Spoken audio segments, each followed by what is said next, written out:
다시 인사드립니다. 부산 도시재생 변화의 바람을 타고 파도를 타고 라는 슬로건으로 힘차게 시작한 제5회 2021 부산 도시재생 박람회 첫 번째 세션의 사회를 맡게 되었습니다. 오늘 대망의 첫 번째 프로그램을 지금부터 바로 시작할 텐데요.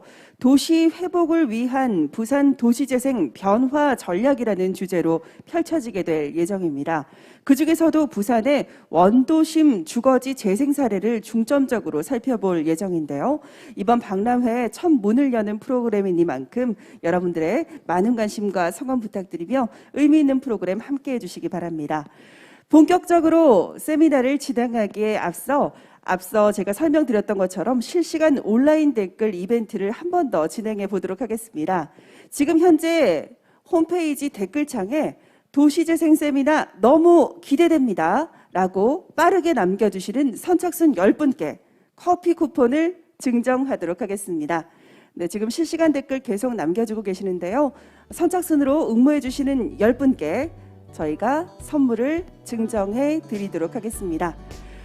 네, 계속해서 댓글 남겨주고 계십니다. 그럼 이제 세미나를 진행해 주실 좌장님을 이 자리로 소개해 드리겠습니다. 바로 신병윤 동의대학교 건축학과 교수님이신데요. 인사 말씀을 시작으로 도시재생 세미나를 시작하도록 하겠습니다. 그럼 힘찬 박수로 맞이해 주시기 바랍니다. 신병윤 교수님, 네, 큰 박수 부탁드립니다.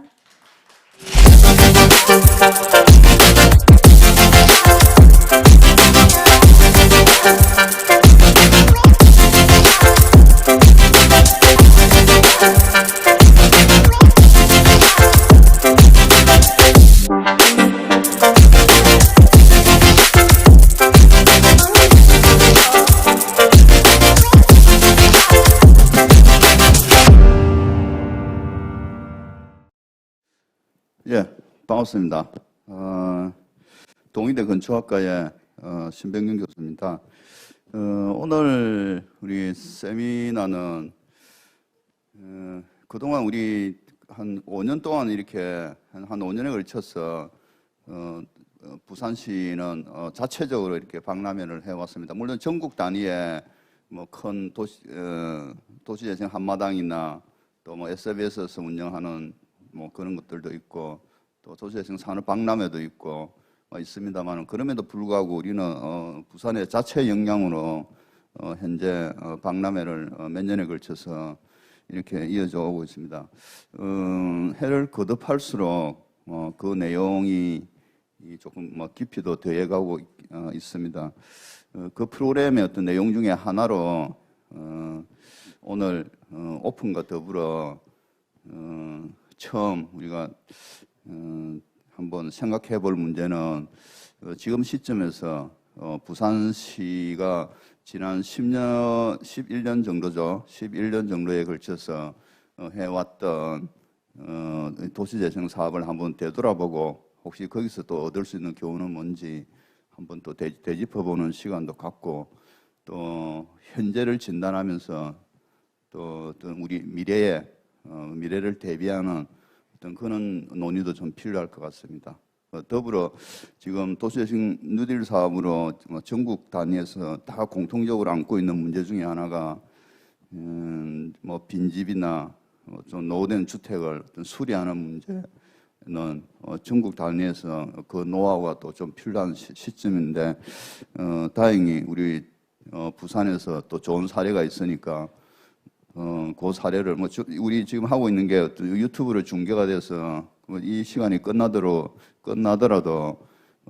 기록이 남아서 또 필요한 분이 우리 세미나의 어떤 주제 발표와 토론 내용을 이렇게 참고할 수 있을 것 같으니까 아마 이런 사례 발표가 있으면은 추후에도 집수리하는 부분에 있어서도 좀 도움이 될 것 같고 그동안 저희 부산시에서 진행되었던 그 도시재생 사업에 관여했던 여러분들의 어떤 지난 10년 동안의 어떤 경험을 이 자리에서 조금 풀어놓는다면은 또 후발 도시에서도 저희 어떤 부산시의 어떤 사례를 참고할 수도 있지 않을까 싶습니다. 그런 자리인 것 같습니다. 오늘은 아무쪼록 먼저 주제 발표를 꼼꼼하게 들으시고 또 이어지는 토론에서도 좀 심도 있는 토론을 그렇게 이어가 보도록 하겠습니다. 네, 그럼 또 잠시 후에 주제 발표와 함께 또 세미나를 계속 이어가도록 하겠습니다. 네, 반갑습니다.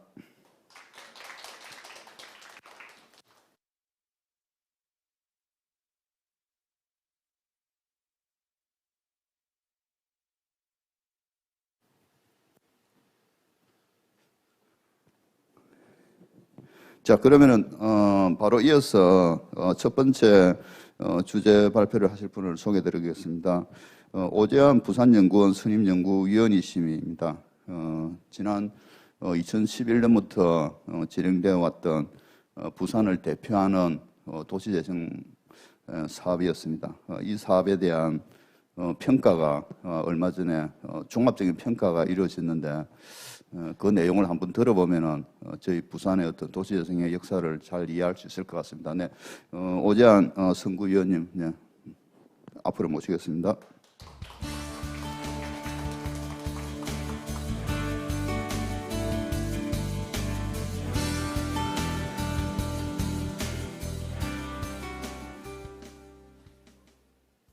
네, 반갑습니다.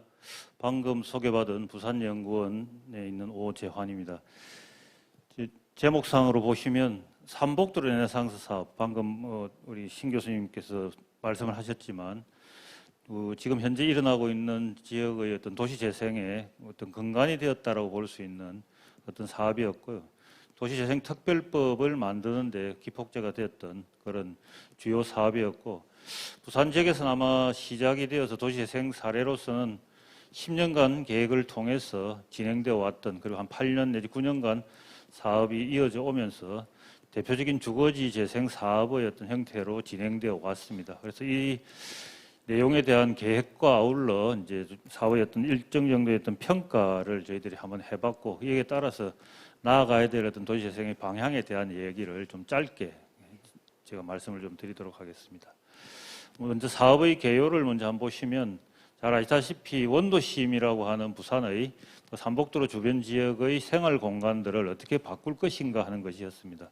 그 당시에는 아마 뉴타운이나 재개발 사업들이 강풍이 불었던 시기였기도 하고, 이후 그런 어떤 그 재개발 사업들이 어떤 난관에 봉착하면서 원도심 주변에 있어서의 어떤 서민 주거지를 어떻게 개선해 나갈 것인가에 대한 고민들이 있었습니다. 그래서 이걸 좀 종합적 재생의 사업으로 계획을 하고 공동체 중심의 주민 주도형 종합 재생 사업으로서 시작을 했고, 2011년부터 시작해서 2020년까지 계획을 잡았는데 2019년도에 이제 사업이 종료되었던 그런 사업이라고 보시면 될 것 같습니다.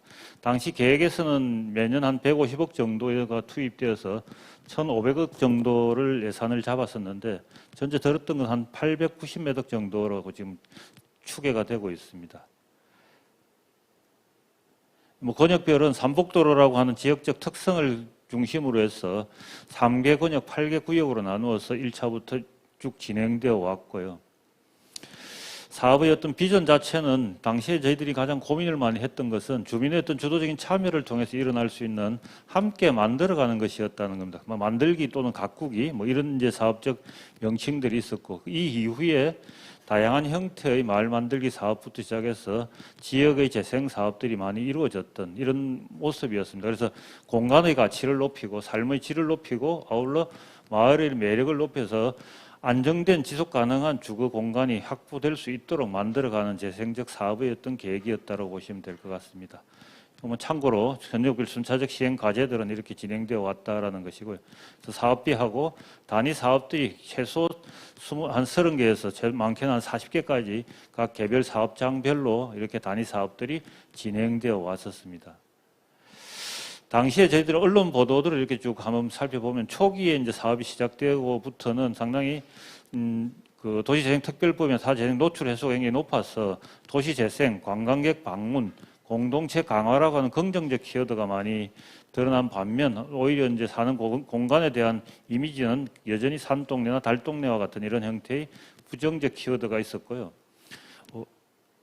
사업의 중간 단계에서 저희들이 봤을 때는 이제 생활과 문화재생 관련 키워드들, 복합 커뮤니티나 도시민박촌, 공공시설물 재탄생 등과 같은 키워드가 많이 나왔고, 부정적인 키워드는 여전히 이제 빈집, 폐공가, 또 이제 이 당시에 나타났던 둥지 내몰림 현상이라고 할 수 있는 젠트리피케이션 현상, 저이용 시설이라고 하는 그 이제 거점 시설들에 대한 이용의 어떤 문제점들이 주로 많이 노출이 되었고요. 사업의 후반기에 들어와서는 이제 도시재생이나 낙후 지역 도시재생, 탈바꿈, 협력, 로드맵, 근린재생 등의 긍정 키워드가 있은 반면 도시재생 뉴딜 사업이나 근린재생 사업들이 들어오면서부터 이제 낙후나 고지대 등의 부정적 키워드가 있었다. 그래서 어떻게 보면 계획의 어떤 진행적 상태에 따라 가지고 나타날 수 있는 다양한 형태의 사업적인 어떤 내용들이 언론의 어떤 보도에도 그대로 고스란히 드러나지 않았나 이렇게 이제 평가를 해볼 수 있습니다. 그래서 주요 사업들을 저희들이 평가를 해보면 평가는 도시재생 평가의 선행 연구들과 지표들을 저희들이 구분을 하고 정량평가와 정성평가를 해서 종합평가들을 한번 해봤습니다.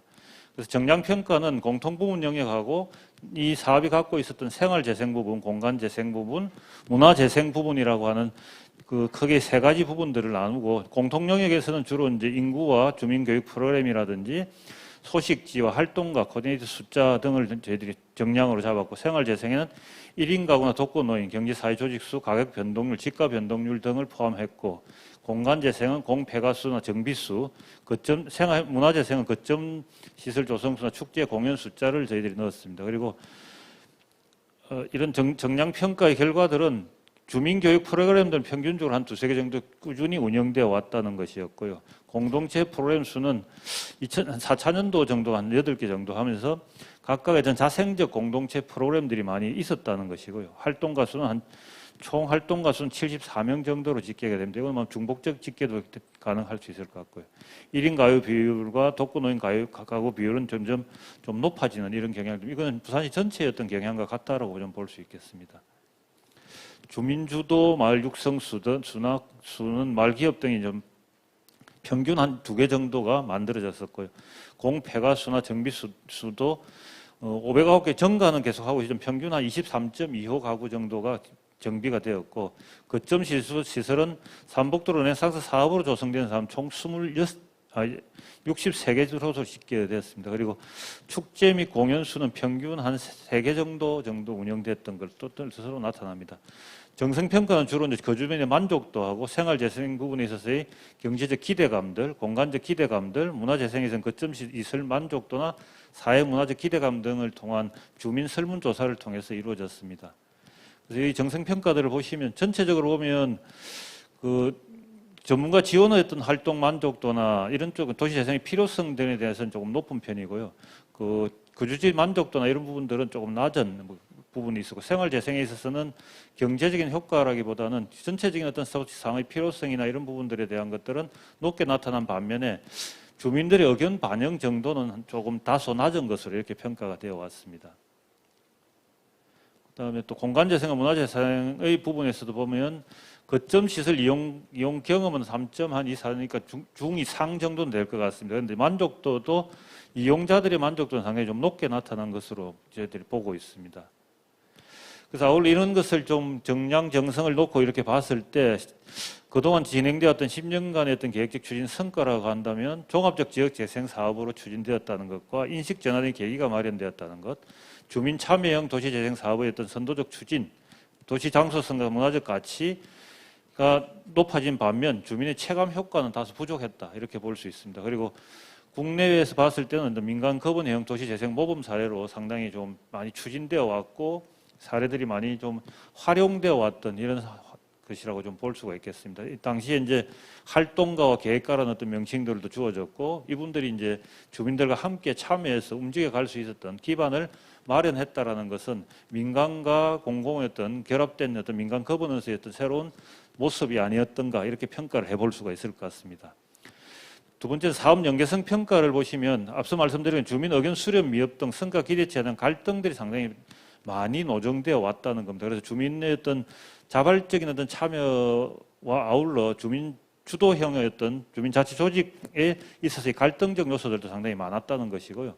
지역 가치를 좀 재조명하고 지역 활성화에 기여했다는 부분들은 상당히 높게 평가할 수 있을 것 같습니다. 당시에 보면 미디어에 노출되었던 거라든지 이렇게 보면 상당히 이런 그 브랜드 사업들로서는 상당히 성과가 있었다는 것은 보여지지만 3년 미만의 사업으로 인해서 나타나는 연속적 사업이 진행되지 못하고 사업 단절에 따른 어떤 주민들 간의 어떤 불만들이 좀 많았다는 것도 나타납니다. 그리고 사업의 어떤 계획의 어떤 실질적인 주도는 주민이 했지만 부산시의 어떤 주도로 이루어진 주민주도형 재생 사업으로서의 차질이 좀 있었던 게 있었고, 특히 이제 젠트리피케이션이나 오브 투어리즘과 같은 이런 현상들이 발생함으로써 주민 갈등들이 상당히 높았다는 것들도 알 수가 있습니다.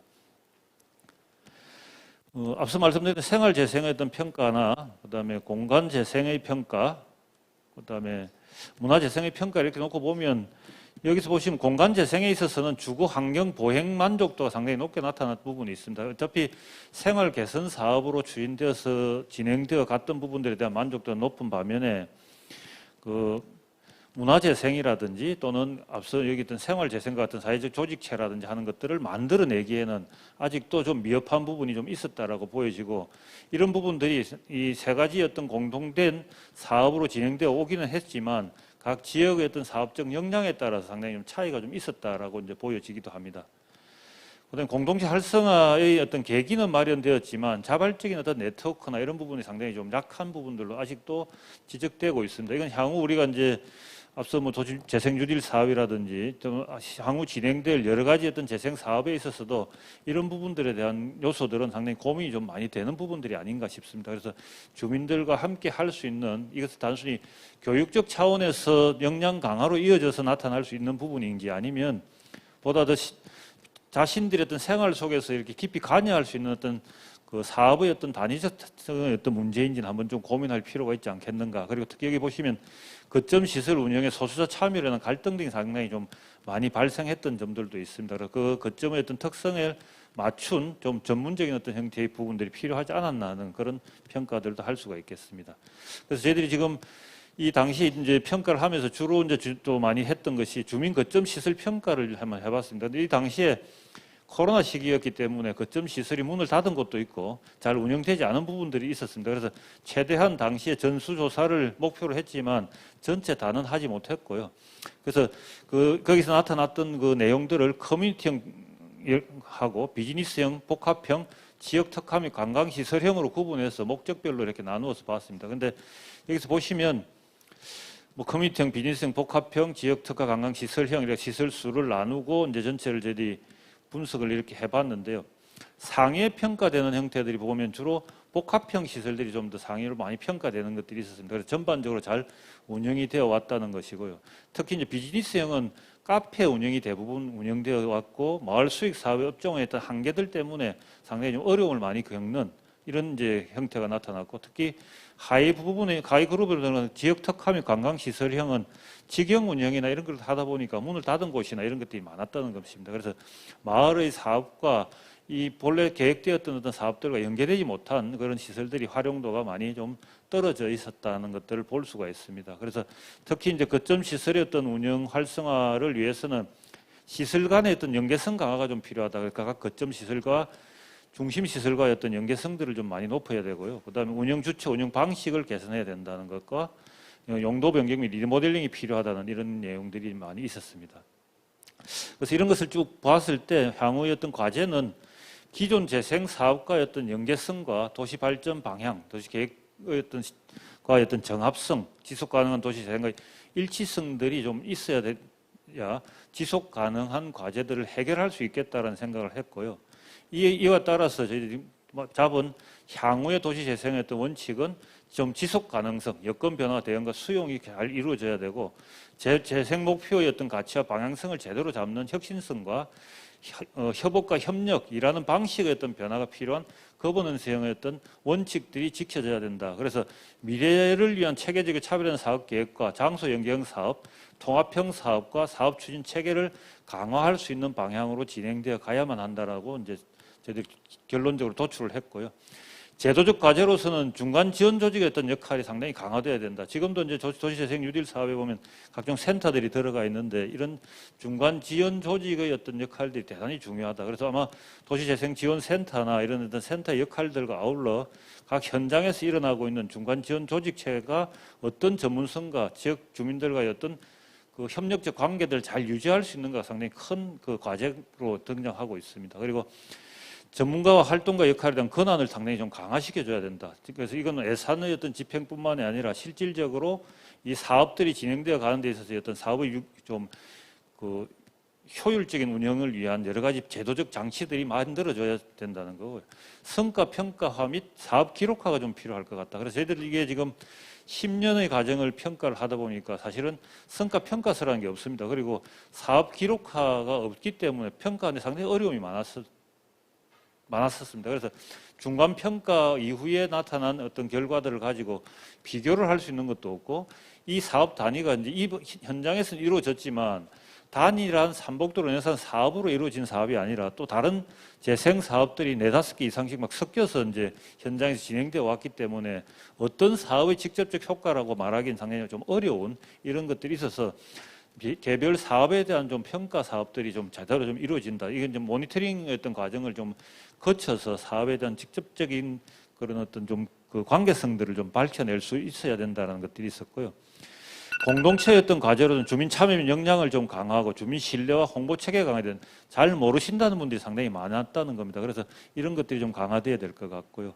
행정적 과제는 사는 협력 체계 구축과 앞서 얘기했던 이제 사업 평가와 모니터링을 좀 체계화할 필요가 있고, 행정의 어떤 사업 일관성을 좀 유지할 필요가 있다. 부서가 바뀜으로 인해서 계속해서 바뀐다든지 지자체장이 바뀜으로써 사업 전체가 방향이 틀어진다는 이런 경우들도 있습니다. 이런 것들을 행정적으로 이렇게 지속시킬 수 있도록 할 수 있는 방법이 강구되어야 되겠다라는 겁니다. 그래서 저희들이 이렇게 좀 짧게 이렇게 말씀을 좀 드렸지만, 향후에 저희들이 해 나가야 될 여러 가지 어떤 과제와 현장적인 어떤 모습들이 같이 결합된 내용으로 좀 향후에 좀 토의가 좀 이루어진다 그러면 훨씬 더 좀 나은 방향성이 좀 제시될 수 있지 않겠나, 그런 생각을 해보면서 제 발표는 간략하게 이렇게 마치도록 하겠습니다. 네, 감사합니다.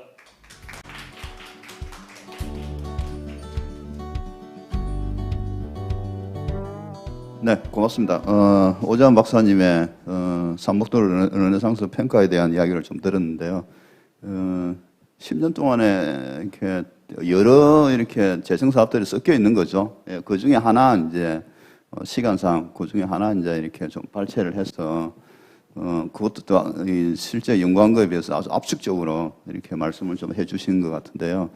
나중에 토론 시간에 뭐 이어서 더 계속 이야기를 이렇게 해보도록 하겠습니다. 그러면 이제 두 번째로 이어서 우리 그 김준 현장지원센터 센터장님께서 동묘마을 사례를 가지고 도시재생 집수리 사업에 대해서 또 발제를 이어가도록 하겠습니다.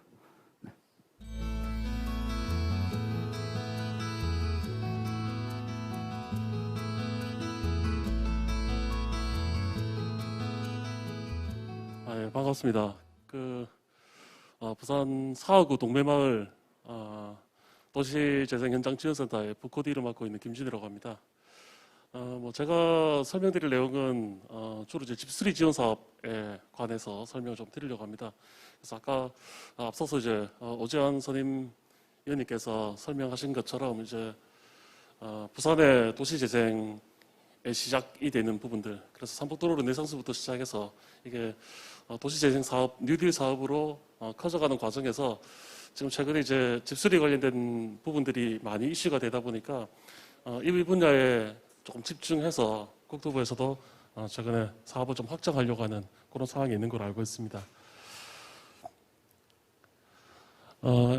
제가 설명드릴 부분은 일단 부산시에서 최근에 이제 부산시에서도 집수리 관련돼서 조례가 제정이 됐는데 그 내용들이 이제 20년 이상 주택들을 대상으로 한다라는 것을 기본 베이스로 가지고 있는 걸 알고 있습니다. 그래서 부산시 통계청에 있는 자료를 가지고 부산시의 노후저층 주거가 어느 정도 있는지에 대해서 간단하게 한번 설명을 드리고요.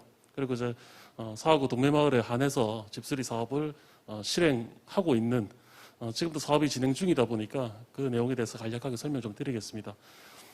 그리고 이제 아직까지 사업 평가를 하긴 조금 이르긴 하지만 진행하는 도중에 느껴지는 과제에 대해서 어떤 부분들이 좀 개선돼야 되는 부분들이라든지 아니면 새로 사업을 진행을 할 때 조금 염려되는 부분들, 그리고 조금 더 신경을 써서 챙겨야 되는 부분들에 대해서 제 나름대로 과제로 좀 정리를 한번 해보고자 합니다.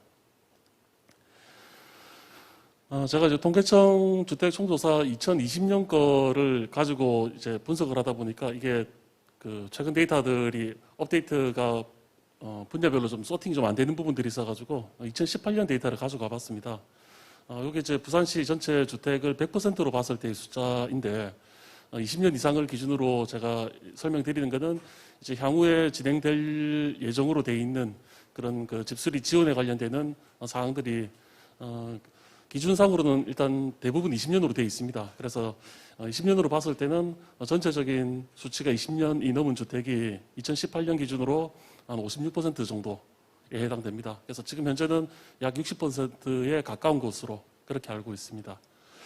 그런데 이게 노후 저층 주거에 해당되는 주거 쪽으로 가게 되면은 또 조금 얘기가 좀 달라지게 되는 거죠. 그래서 단독주택 같은 경우는 2018년 기준은 92.8%니까 현재 이제 93%는 넘은 것으로 그렇게 알고 있습니다.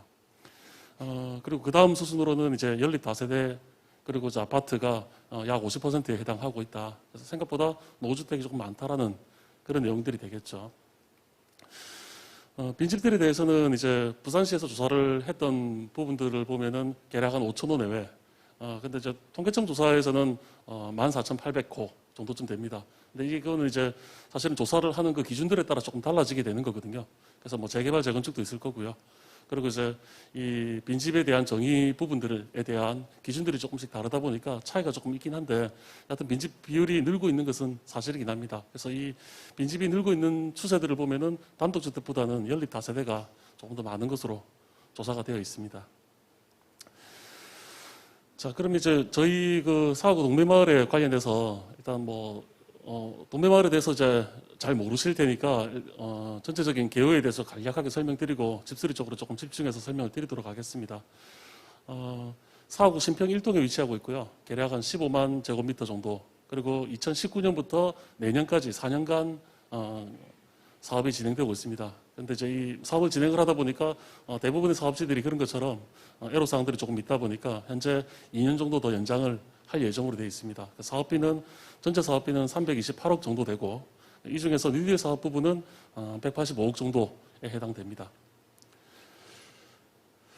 자, 그래서 이 지도를 보시면은 그 사업 구간을 정하는 것 같은 경우는 사업 신청의 여건들 때문에 대부분 전국의 지자체가 15만 제곱미터 정도 범위 안에서 선정을 하게 되는데 실제 그 사업 범위를 정하다 보면은 여기서부터 사실은 주민들 갈등이 시작되는 부분이거든요. 그래서 사업 범위가 이렇게 정해지다 보면은 사업 그 범위 밖에 있는 실제로는 한 마을이라고 생각하시는데 사업 범위 밖이다 보니까 그 부분들이 좀 많이 주민들 간에 반목이 일어나는 그런 부분들이 되기도 합니다. 여하튼 뭐 제한된 상황 안에서 사업을 진행을 하다 보니 불가피한 부분들은 있는 거고 그 인접 갈등들에 대해서는 대부분 연관되는 사업들을 통해서 해소를 하려고 노력을 하고 있는 그런 상황입니다. 그래서 사업 내용은 전반적으로 이제 다른 사업지하고 크게 다를 부분은 없는데 일단 이 마을 자체가 정책 위주 마을이다 보니까 굉장히 고밀도의 노후화된 저층 주거지들이 많이 모여 있는 그런 지역이거든요. 그래서 전체 한 1,300가구 정도가 거주를 하고 있는데 이 중에서 330년이 넘는 집이 대략 한 1,000가구 가까이 됩니다. 그래서 그러다 보니까 이게 20년 기준이라고 하는 것보다도 30년 기준으로 했을 때도 실제 책정되어 있는 사업 예산을 가지고 집수리를 하기에 조금 부족한 부분들이 발생할 수밖에 없는 그런 상황입니다.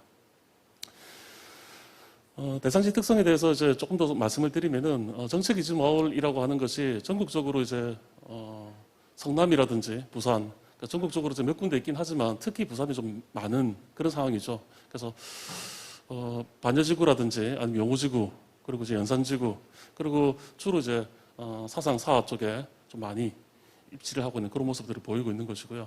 그리고 대상지 특성에 대해서는 말씀드렸던 것처럼 특정 시기에 60년대 말에 대부분 이제 이주를 해서 1층부터 시작해서 대부분 무허가 불법 증축이 굉장히 많거든요. 그래서 1층부터 시작해서 2층, 3층에서 연립 형태로 변형돼가는 그런 주택에 해당됩니다. 대상 지역 내에는 아까 말씀드렸던 것처럼 이제 20년 이상 노후 건축물이 96.2%에 해당하는데 이 20년 이상 노후 건축물이 96.2%가 실제로는 거의 대부분 30년이 다 넘습니다. 그래서 그런 부분들이 있다 보니까 굉장히 높은 밀도의 집수리가 좀 많이 소요가 필요한 그런 지역이라고 할 수 있겠습니다. 집수리 관련돼서 이제 사업을 진행했던 부분들은 저희가 이제 작년 3월부터 시작해서 집수리 사업을 위한 실시 설계 용역을 진행을 했었고요.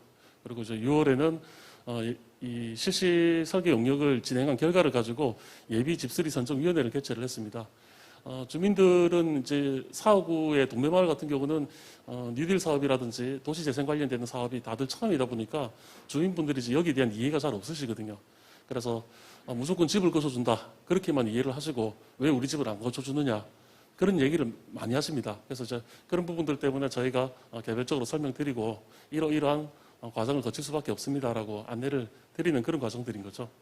그래서 6월에 그 관련되는 위원회를 개최를 하고 11월에 실제 선정하는 그 행위를 한번 진행을 했고요. 그리고 올해 3월에 1차 공사에 대해서 주민분들의 자부담을 입금을 받고 그리고 1차 공사는 바로 진행이 됩니다. 그리고 이제 5월에 2차 공사에 대해서 또 집수리 선정위원회를 개최를 했고 그리고 어제 이제 3차 공사에 대해서 또 관련해서 집수리 선정위원회를 계속 진행하고 있습니다. 그래서 전체 계략 저희가 목표 동수가 한 250가구 정도 되는데 250가구 중에서 현재 한 150가구 정도를 진행을 하고 있고요. 그래서 4차에 걸쳐서 사업을 계속 진행을 하고 있습니다. 사업비에서 주택정비에 관련되는 노후주택에 관련되는 예산 비중입니다. 아까 말씀드렸던 것처럼 뉴딜 사업비는 185억 정도에 해당되고요. 그래서 이 중에서 보통 커뮤니티 관련되는 복합센터, 저희 같은 경우는 이제 그 주민센터하고 그리고 이제 보통 주민분들 파출소라고 얘기하는 경찰 업무하고 같이 있는 그런 센터가 있습니다. 그래서 그 관련되는 비용이 대략 한 34%. 그리고 아까 말씀드렸던 것처럼 이제 정책 이주 마을이다 보니까 이게 불법 증축을 거쳐가지고 밀도가 굉장히 높아지다 보니까 주차 문제가 굉장히 심각하거든요. 그래서 주민들이 제일 원하는 게 주차다 보니까 주차 관련되는 부분들이 주차장 몇 군데 해서 대략 한 27%.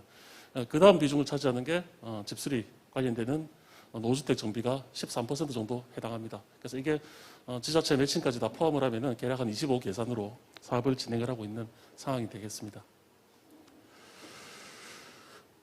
아까 말씀드렸던 것처럼 이제 뭐 가이드라인, 노후주택 정비 관련돼서 설명을 조금 이제 드리게 될 건데, 가이드라인을 수립을 해서 전체적인 설계를 진행을 하고, 올해 3월부터 공사는 착공을 했고, 이게 이제, 대상 가구가 원체 많다 보니까, 그리고 이제 이 소요에 대해서 조사를 하다 보면은 변수들이 좀 많이 발생을 하게 됩니다. 그래서 그와 같은 변수들에 대한 조정들이 필요하다 보니까 사업을 몇 단계에 나눠서, 4단계에 나눠서 내년 하반기까지 진행을 할 예정인데, 그 이후로도 지금 이제 국토부에서 집수리 관련되는 가이드를 정하기 위해서 현장에 대한 현장 목소리를 조금 듣기 위해서 한번 왔을 때 여러 가지 제안들을 드렸었거든요. 그래서 현장에서 발생할 수 있는 이런 문제들이 가능한 한 가이드에서 주민들에 대한 제약이 되지 않도록 조금 반영을 해달라라는 그런 요청을 드렸습니다. 그래서 그런 부분들을 계속 진행을 하고 있는 그런 상황입니다.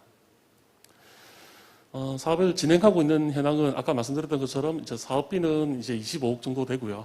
그리고 저희는 이제 20년 기준으로 해서 대상을 선정을 하기에는 노후주택이 너무 많다 보니까 일단 30년 기준으로 해서 설정을 했습니다. 30년 이상이 되는 노후주택도 대략 1000가구, 970가구 정도 되거든요. 그래서 이걸 이제 한 가구당 지원할 수 있는 LH의 주거급여 기준으로 따지면은 중보수가 대략 한 850만 원쯤 됩니다. 849만 원이 되는데 그걸 가지고 계산을 해보더라도 실제 이제 이 많은 집들을 고친다는 것은 현실적으로 불가능한 이야기거든요. 그래서 30년 이상을 기준으로 잡아서 거기서 선정행위를 계속 진행을 하고 있습니다. 그래서 주민들의 의견을 들어봤을 때 970가구 중에서 약 절반 정도에 해당되는 한 473개동이 신청을 하셨고요. 그리고 이제 이 주택 중에서도 소유관계부터 시작해서 그다음에 또 불법 여부라든지 그래서 선정행위를 통하고 난 다음에는 대략 한 273동을 대상으로 해서 현재는 공사를 진행을 하고 있습니다. 이 사업을 진행을 할 때 시행 절차 때문에 사실은 애로사항들이 조금 많이 있었습니다. 당초에 이제 주민분들이 신청을 하시고 그리고 선정 행위를 하고 난 다음에 주민분들은 결국 자부담금을 입금을 하시고 난 다음에 공사를 진행을 하게 됐는데 이 자부담금이라고 하는 것은 이제 비율대로 이제 입금을 하게 돼 있다 보니까 공사 범위가 확정이 돼야 되는데 여기에 대해서 이제 주민분들 같은 경우는 선택 행위를 굉장히 하고 싶어 하시거든요.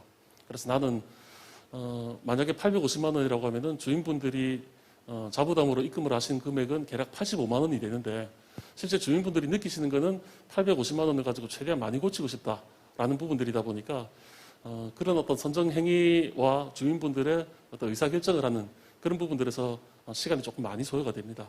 그리고 그런 부분들이 결정이 되질 않으면 공사가 또 진행이 또 안 되고 그다음 자부담금에 대해서 입금을 또 다 받아야지만 진행이 되다 보니까 현장에서 어떤 그런 부분들에서 애로사항들이 조금 있습니다.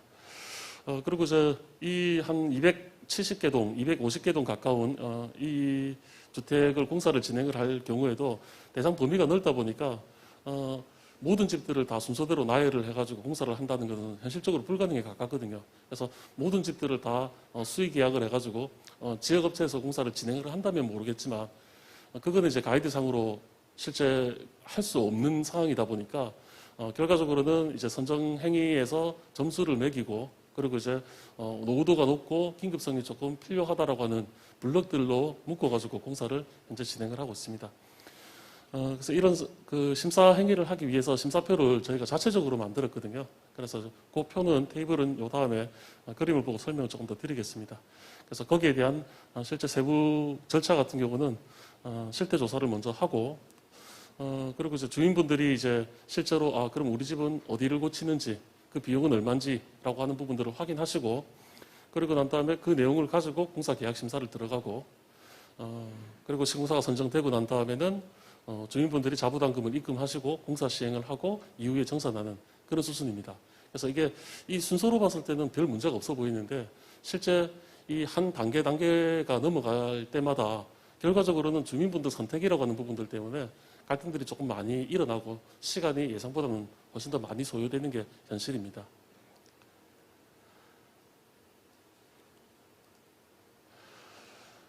이 테이블은 그래서 저희가 이제 400 몇십 가구 정도를 받아가지고 그 중에서 대략 한 250 가구 정도를 선정을 했을 때 이분들이 어디가 어떤 식으로 얼마나 더 노후화가 됐는지라는 것들을 저희가 이제 블록별로 점수를 이렇게 매겼거든요.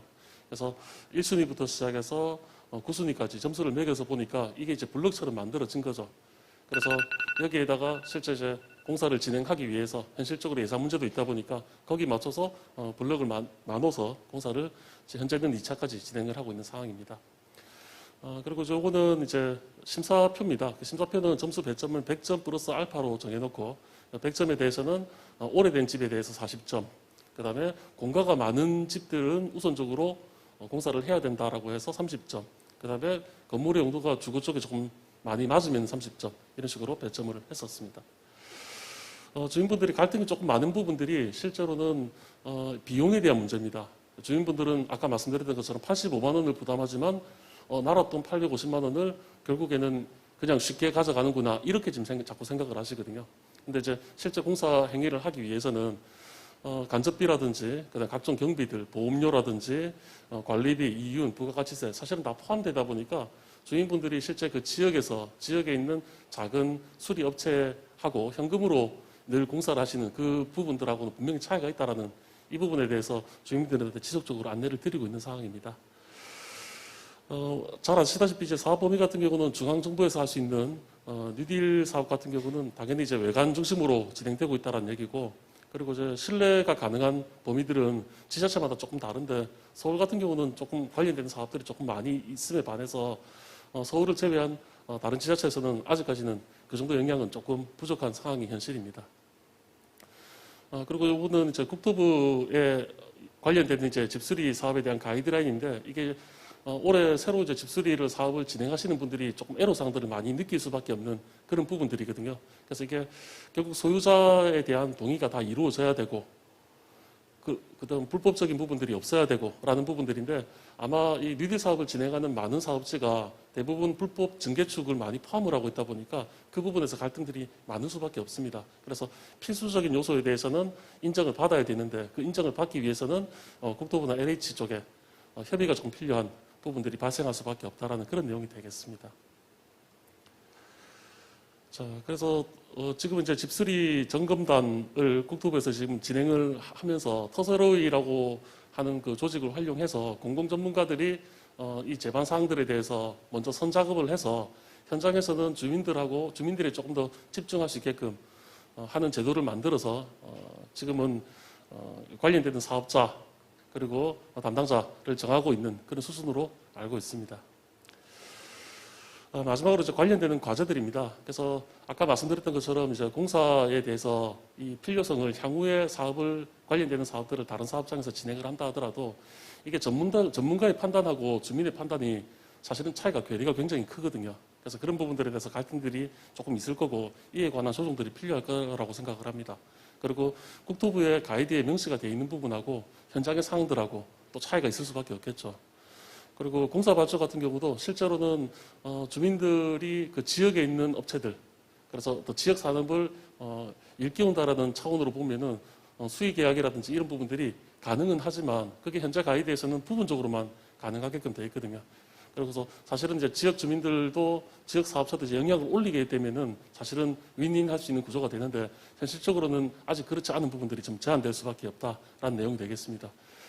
그리고 변동사항들에 대해서는 실제 이제 뭐 집수리를 신청을 했다가 집을 팔기도 하고 그다음에 그 공사 과정에 소유주가 바뀌기도 하고 굉장히 여러 상황들이 발생을 하거든요. 그래서 그런 부분들에 대해서 어떻게 관리를 할 거냐라는 것들은 현장 지원센터가 가지고 있는 숙제에 해당될 거라고 생각합니다. 그리고 가장 큰 갈등은 아까 말씀드렸던 것처럼 이 공사비에 대해서 주민분들이 사실은 어느 정도 납득을 하실 수가 있어야 되는데 그게 현장에서 굉장히 어려운 부분이거든요. 그래서 그런 부분들에 대해서 충분한 설명이라든지 그런 과정들이 필요할 것 같습니다. 자, 그럼 제가 이제 설명은 이 정도로 드리도록 하고 세부적인 사항들은 향후에 안내를 드리도록 하겠습니다. 감사합니다.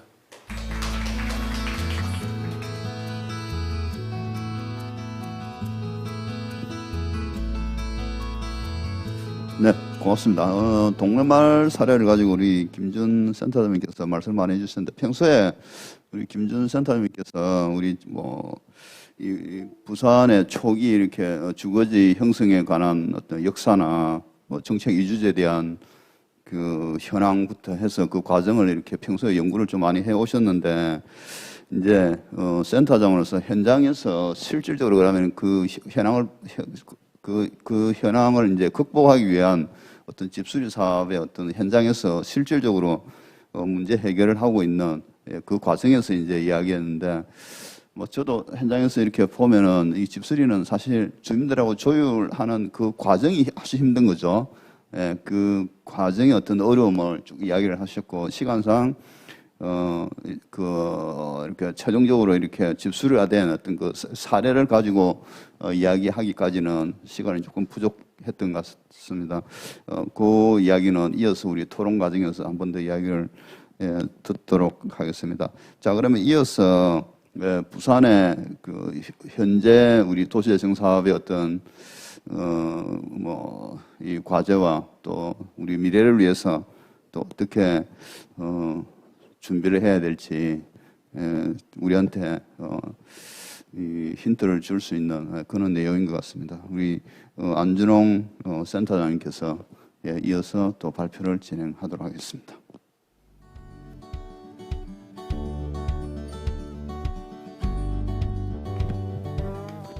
네, 소개받은 북구 구포 이음 도시재생 현장 지원센터장 안준호입니다.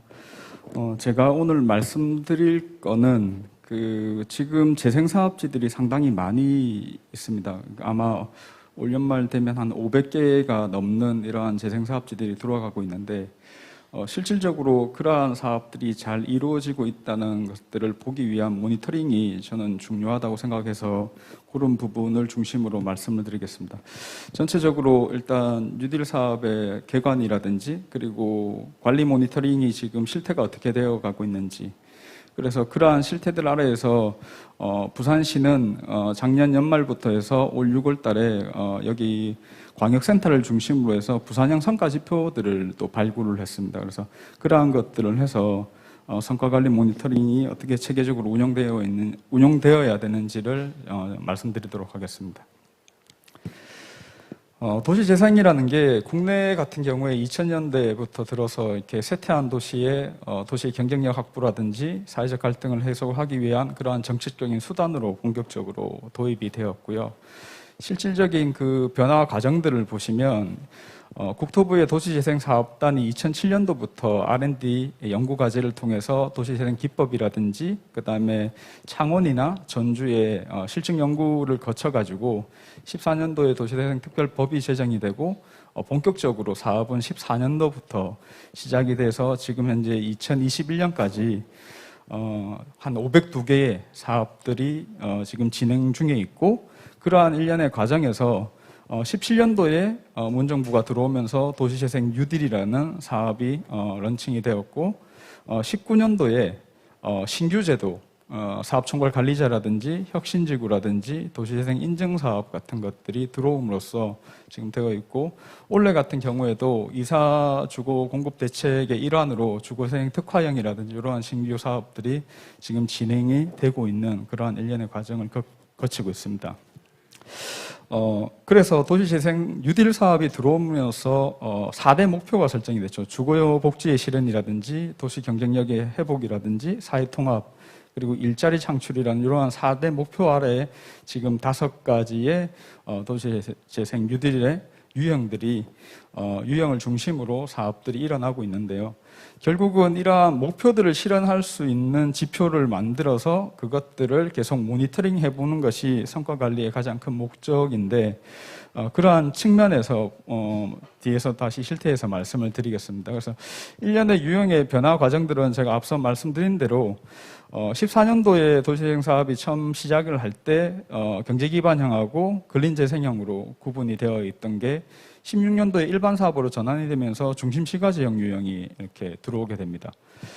그리고 2017년도에 뉴딜 사업이 들어옴으로써 지금 5가지 현재 유형이 되고 19년도에 인증제도라든지 혁신지구, 총괄사업관리자 같은 신규 제도들이 다시 런칭이 돼서 가고 있고 또 균특법에 따라서 도할 사업이 새뜰마을 사업이라든지 우리 동네 살리기 사업이라든지 지금은 또 소규모 재생 사업이나 지금 그런 소규모 재생 사업들이 도시재생 예비 사업으로 해서 2000년도부터는 예비 사업을 득해야지만 광역 공모 같은 것들을 할 때 내년부터죠. 내년부터는 공모에 신청할 수 있는 그러한 쪽으로 지금 제도적 변화 과정들을 거치고 있다라고 이해를 하시면 될 것 같습니다.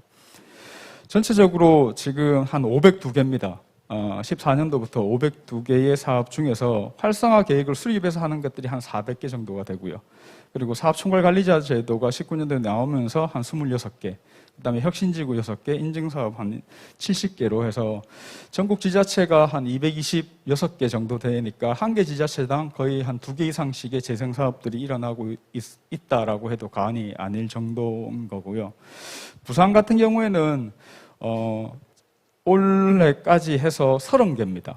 원래는 지금 14년도에 북항 재개발 이론의 그 경제기반형까지 치면 31개지만 그게 작년도에 준공을 했었기 때문에 그걸 제외하면 지금 30개의 재생사업이 진행되고 있는데 혁신지구 사업은 부산에는 없습니다.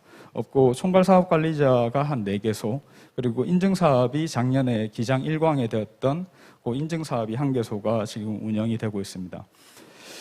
그런데 실질적으로 그러면 준공돼 있는 현황들을 제가 살펴봤을 때 지금 올 8월 기준으로 보면 한 50개입니다. 물론 앞으로 더 준공되는 사업지들은 늘어날 것이라고 생각이 되는데요.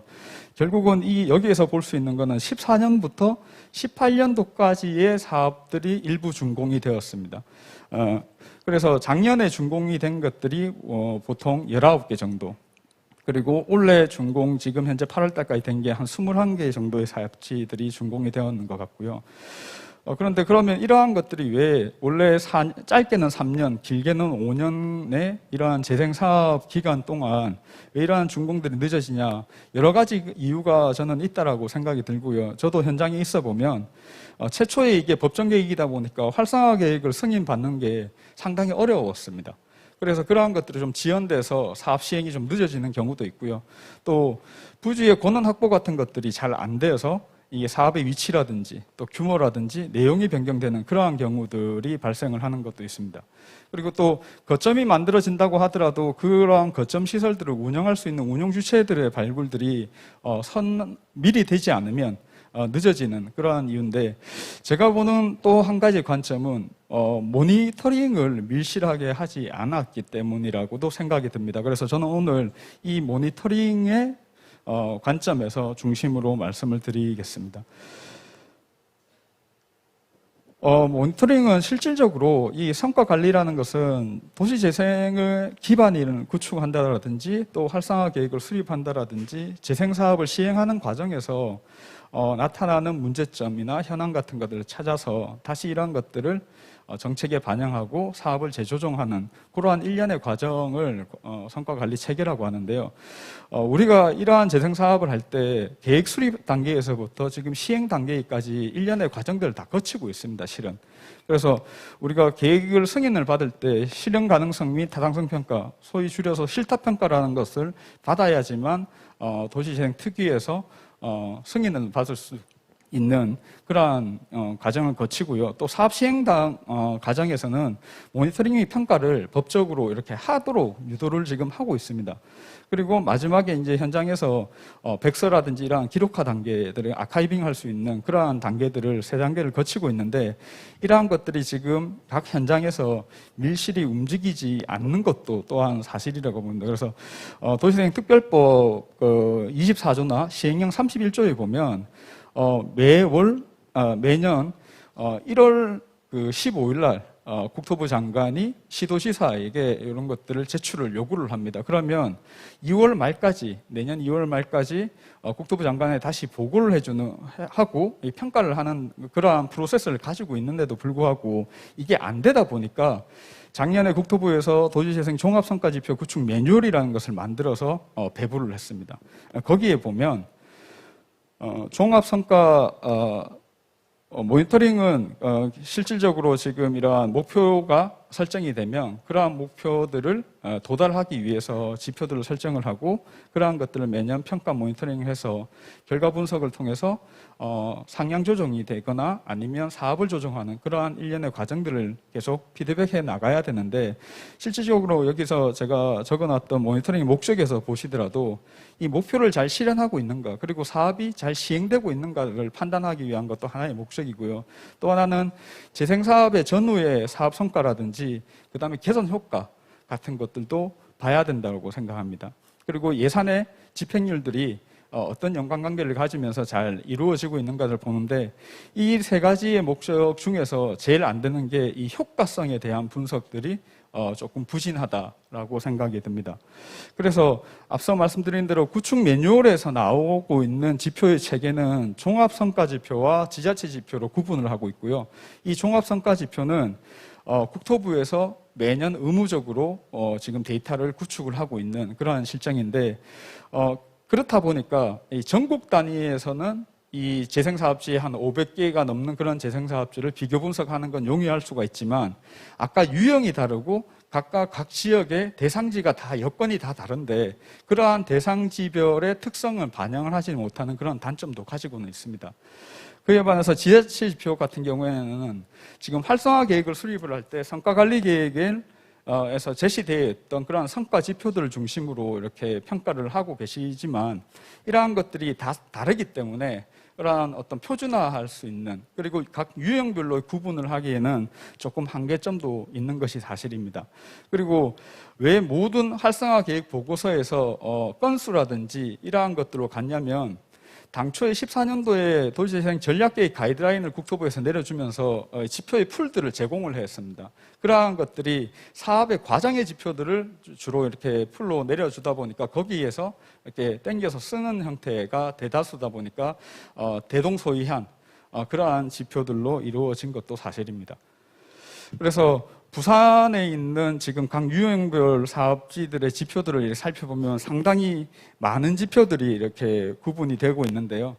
실질적으로 이러한 것들이 2가지의 지금 고민이 있습니다. 하나는 뭐냐면 국토부가 제시하고 있는 4가지의 재생의 목표와, 그리고 각 현장에서 활성화 계획을 수립을 할 때 나타나는 이러한 목표들이 개별로 지금 되어 있고 이러한 것들에 대한 통합 작업들이 또 한 번 필요하다는 겁니다. 그래서 왜냐하면 종합성과지표는 이 4대 목표에 따라서 지금 12가지 지표들을 지금 제시를 하고 있고 지자체는 이러한 각 활성화 계획에서 추구하고자 하는 그러한 재생의 목표들을 가지고 있다 보니까 이러한 것들의 통합 분석들이 조금 필요하고 일부는 중복 지표들도 많이 있다라고 생각이 됩니다. 그래서 제가 그 작년에 그 광역센터와 같이 이 부산형 지표를 개발을 할 때 전수조사를 해 보니까요. 이게 지금 작년 올 6월 달까지 현재 기준인데 29개 대상지 중에서 11개 사업지들이 아직까지 모니터링을 한 번도 시행하고 있지 않았습니다. 이게 되게 문제인 거죠. 그에 반해서 부산에 있는 강서 같은 경우에는 5년 사업에 5년 동안 매년 실시한 데도 있더라는 거죠. 그래서 이러한 것들이 결국은 이 사업이 잘 가고 있는지 안 가고 있는지의 측정 자체가 안 되었기 때문에 이러한 것들이 왜 모니터링이 중요한지도 나타날 수 있는 그런 반증의 결과라고 저는 볼 수가 있겠습니다. 그리고 이 재생 사업을 저도 현장에서 해보면 어차피 원 계획대로 가지는 않습니다. 왜냐하면 다양한 여건 변화들이 발생하기 때문에 그러한 계획들을 계속 수정해 나가야 된다고 생각을 하는데 이게 이제 법정 계획이다 보니까 이 활성화 계획을 변경을 하는 것도 상당한 절차와 시간이 소요가 됩니다. 그래서 부산 같은 경우에도 29개의 사업지 중에서 13개가 지금 변경을 했거나 아직까지도 변경을 하고 있는 대상지들이 많이 있습니다. 그런데 모니터링과 이 변경 활성화 계획 간의 상관관계를 분석을 해보면 크게 한 3가지 유형으로 볼 수 있는데 하나는 이 활성화 계획이 변경 없이 원하는대로 해서 모니터링도 잘 수행하고 있는 지자체도 있었고요. 그런 현장들도 있었습니다. 그런데 유형 2 같은 경우에는 활성화 계획에 수립되어 있던 그런 성과 지표들이 모니터링을 하면서 성과 지표들을 재조정을 했는데도 불구하고 이러한 것들이 변경이 안 되고, 변경이 되어서 반영이 되어가지고 이렇게 활성화 계획과 정합성을 맞춰서 가고 있는 데도 있었고요. 유형 3은 반대입니다. 그러니까 변경이 이루어졌는데도 불구하고 옛날 활성화, 그러니까 변경 전에 있던 그런 성과 지표들이 그대로 반영이 돼 있는, 그리고 모니터링은 따로 하고 있는, 그래서 이러한 것들이 조금 안 맞는 그러한 지역의 현장들도 많았다. 그래서 결과적으로 어떠한 문제점들이 있었냐면 일단 계획하고 모니터링이 아까 시행의 괴리도 있었고요. 또 하나는 유형별의 중복 지표들도 있고 무의미한 지표들도 상당히 많이 있습니다. 예를 들면 모니터링은 당연히 해야 되는 것에서도 불구하고 모니터링 횟수라든지 그다음에 전문가의 자문 활용 건수라든지 뭐 이런 것들, 그리고 지자체 성과 지표에서 이제 실타평가 매뉴얼에서 지표를 준용하다 보니까 대부분의 건수라든지 이런 것들입니다. 그리고 가장 중요한 거는 모니터링을 하려면 이러한 기준값이 있어야 되는데 기준값이 없습니다. 그리고 어떠한 활성화 계획 보고서를 보면 목표값도 제시가 안 돼 있는 경우도 있습니다. 그래서 이러한 부분도 있고, 최근에 구축 매뉴얼에서 내려왔던 종합성과지표라든지 부산 같은 경우에 부산형 지표 같은 것들도 반영을 해야 되는 그러한 부분이 있다라고 보시면 됩니다. 그래서 이러한 문제점들이 있어서 부산형 지표를 발굴하게 되었고요. 실질적으로 앞서 말씀드린 대로 종합성과지표가 가지고 있는 장점도 있고 지자체 지표가 가지고 있는 장점도 있지만 결국은 이 유형에 관계가 없이 일괄적으로 지표를 지금 종합성과지표는 적용을 해놨기 때문에 그러한 것들의 부산의 특성을 반영할 수가 없다. 그리고 지자체 지표도 그러한 것들을 표준화시킬 수가 없다라는 문제점들이 있어서 부산형 지표들을 발굴하게 되었습니다. 그래서 부산형 지표를 발굴하는 목적은 크게 3가지입니다. 부산시 입장에서는 유형별로 공통된 지표들을 발굴해서 비교 분석을 하기 위한 것이고요.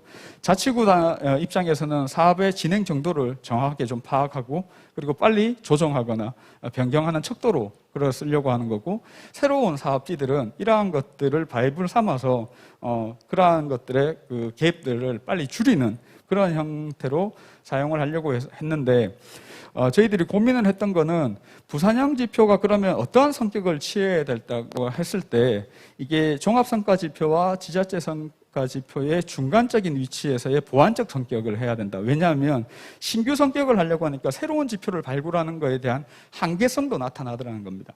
그래서 이러한 부분에서 보완적 성격 지표로 해서 결국은 2가지를 고민했습니다. 이게 신규적인 성격에서 병렬적으로 줄 거냐라고 봤을 때 현장의 로드가 너무 많이 걸리는 그러한 단점들이 있어서 기존의 중앙에서 하고 있는 종합성과지표의 목표는 그대로 준용을 하되 보완적인 성격으로 해서 이러한 직렬 형태의 구조로 아마 선정이 된 걸로 이해를 하시면 될 것 같고요. 그래서 결국은 부산형 지표가 종합성과지표와 현장지표의 중간적인 성격을 가지고 그러한 것들이 각 유형별로 한 12가지의 지표를 가지고 이 종합성과지표와 지자체지표에 없더한 지표들 이 그런 중심으로 해서 각 그 대상지 유형별로 5가지 정도의 지표들을 나타냈는데요.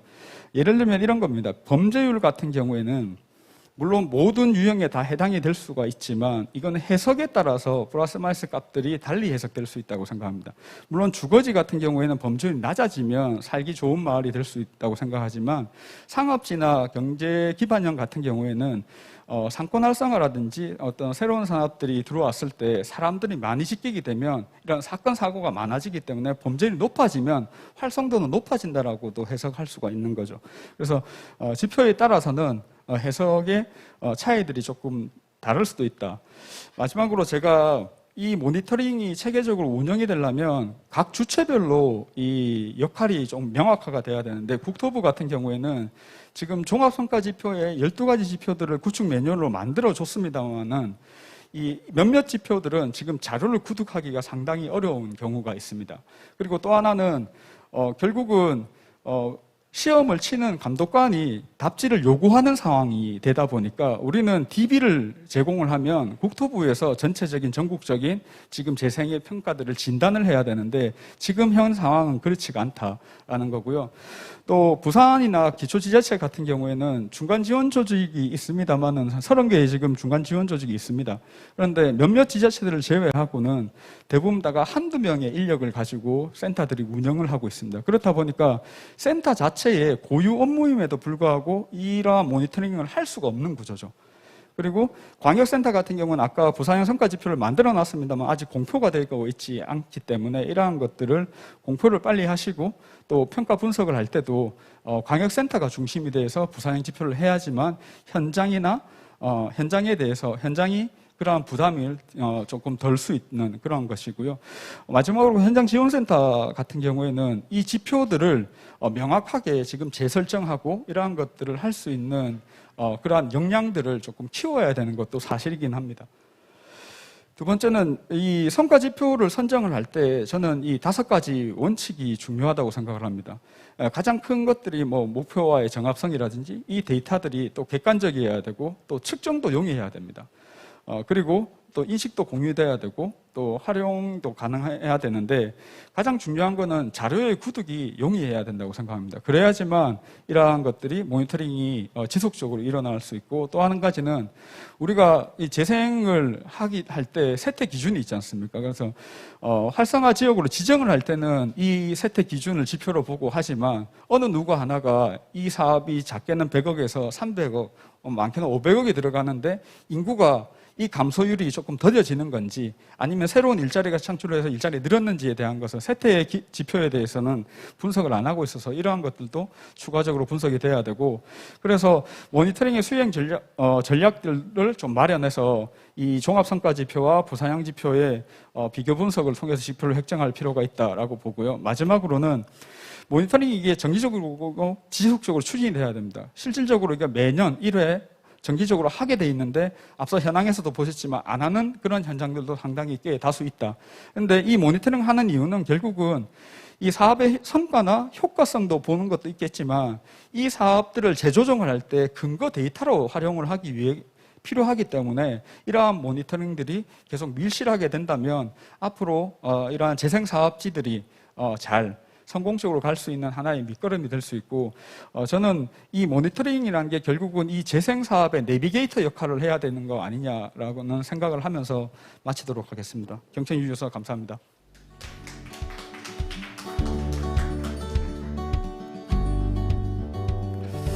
네, 모니터링에 관한 설명 잘 들었습니다. 종합성과지표나 지자체 지표 또 그리고 광역 또 센터가 갖고 있는 지표 그 내용들이 조금 이렇게 복잡합니다. 그래서 아마 지금 유튜브를 통해서 이렇게 시청하고 계시는 분들 계실 텐데 조금 더 이렇게 자세히 보려고 그러면은 이게 발표자들의 좀 동의를 받아서 이 자료를 좀 PDF로 이렇게 올려줘야만이 아마 이 향후에 지금 현장에 계시는 분들도 이걸 조금 더 좀 꼼꼼하게 보면서 이 취지가 이렇구나, 이렇게 성과 이 관리가 되고 있구나 하는 걸 조금 더 이렇게 정교하게 이해할 수 있을 것 같아요. 그래서 한번 요 준비하는 책에서 동의를 받아서 PDF 파일을 좀 올려주시는 걸로, 공유하는 걸로 한번 논의를 한번 해보시기를 바라겠습니다. 그러면 그 세 분의 기조 발표가 끝이 났는데요. 이어서 토론을 진행할 텐데 잠깐 자리를 진행하는 시간이 한 1, 2분 걸릴 것 같습니다. 네, 잠깐 쉬었다가 자리 정리가 끝나면은 토론을 계속 이어나가도록 하겠습니다. 네, 고맙습니다. 토론자분들 앞으로 나오시죠. 네.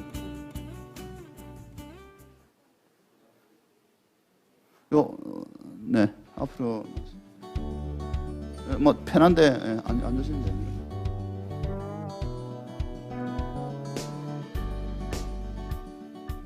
왼쪽에 토론자분들 앉으시고 오른쪽에 발제자분들 앉으시고 이렇게 하시면 될 것 같은데 의자가 하나만 더 단상으로 올려주실래요? 맞아요.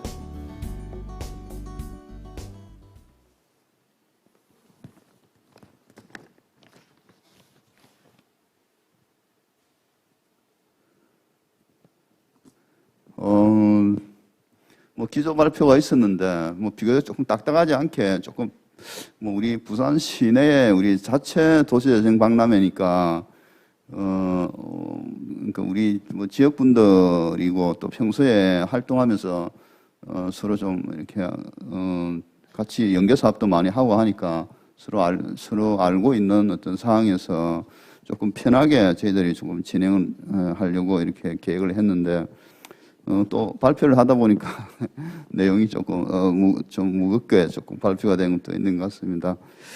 오늘 토론은 발제자분들의 그 발제 내용에 대해서 다 못한 이야기가 있으면은 나중에 조금 이어서 하는 어떤 그런 시간을 가질 거고요. 그 전에 오늘 우리 발제 내용을 또 들으시고 아니면 또 평소에 우리 현장에 계시는 분들이 지금 이 자리에 와 계십니다. 우리 건역 봉산마을 영도에 있는 봉산마을의 주민협의회 사무국장님이시고요.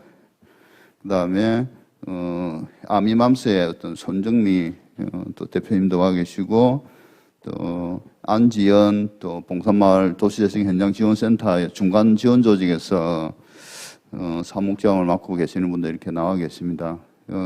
그러면은 우리 현장에 계신 분들의 이야기를 뭐 특별한 관점 없이 그 현장의 이야기를 그냥 조금 뭐 편하게 이야기하셔도 되고 아니면 또 오늘 발제를 들으신 뭐 내용을 가지고 이렇게 이야기를 하셔도 되고요. 일단 먼저 이야기를 한번 들어보고 시작하도록 하겠습니다. 바로 제 옆에 계시는 우리 건혁 국장님부터 먼저 말씀해 주실까요? 예, 반갑습니다. 예, 저는 그 영도 봉산마을의 주민협의회 사무국장이고 도시재생 뉴딜을 통해서 봉산마을 말관리 사회적 협동조합 사무국장을 맡고 있습니다. 권혁입니다. 반갑습니다. 예, 그 앞서 이제 발제하신 분들 이제 발제 잘 들었습니다. 들었고 이제 발제 과정에서 좀 궁금한 부분도 있고 뭐 개인적인 좀 의견도 좀 있습니다. 예, 그 같이 좀 이야기 좀 드리면서 좀 이야기를 좀 이야기하겠습니다. 그 첫 번째 이제 발표하신 분 중에 삼복도 르네상스 사업에서 이제 거점 시설의 이용률은 낮은데 이제 만족도가 높다라는 말씀을 하셨습니다. 이제 저희들도 이제 거점 시설들이 이제 완공 이제 될 시점인데 대개 이제 주민들의 기대치나 이런 것들은 되게 높죠. 이제 높은데 그런 어떤 예전의 어떤 평가나 이제 결과에서 이제 발표에서 나왔듯이 이용률은 낮고 만족도가 높은 부분들을 어떻게 좀 이렇게 극복해 나갈 것인가에 대한 고민 하나 하고요. 그다음에 그 실제 저희들도 이제 도시재생 뉴딜 사업하고 그다음에 이제 주민 공동체를 어떤 역량들을 이제 구축하고 이제 그 힘을 가지고 이제 마을관리 사회적 협동조합까지 이렇게 이제 오는 과정이 있었습니다. 이제 그리고 이제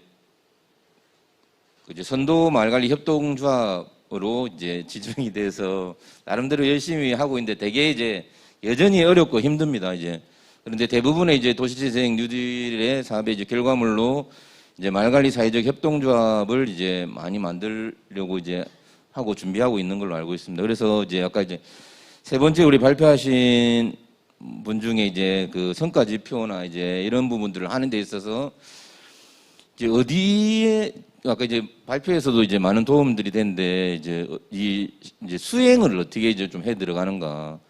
실제 이제 주민들이나 공동체 그리고 뉴딜 대상지나 인근에 계신 어떤 주민들의 어떤 이 만족도의 차이나 그리고 어떤 예산이 이게 집행되면서 이 많은 예산들이 실제 얼마만큼 이제 피부로 와닿는가에 대한 부분들에 대한 여전히 퀘스천 마크가 있는 것 또한 사실이거든요. 그래서 어떤 이런 부분들에 대해서 어떻게 이후에 좀 이제 그 성과 지표나 이런 것들을 수행하면서 이 결과물들을 만들어낼 건가에 대한 것들에 대해서도 좀 궁금한 것들도 좀 있는 게 사실입니다. 그래서 처음에 이제 그 막대한 예산들이 이제 문재인 정부 들어서 이제 도시재생 뉴딜을 통해서 좋은 어떤 의도를 가지고 다양한 어떤 시도와 사례들 그리고 경험들을 이제 하고 실제 사업들을 그 수행하고 있는데 이제 개인적으로 그냥 이제 저희들 이제 마을에서 주민들끼리 하는 이야기는 그런 이야기도 실제 있습니다. 뭐 이게 뭐 도시재생 뉴딜 사업을 뭐 어떤 평가하는 뭐 그런 것들은 아니지만은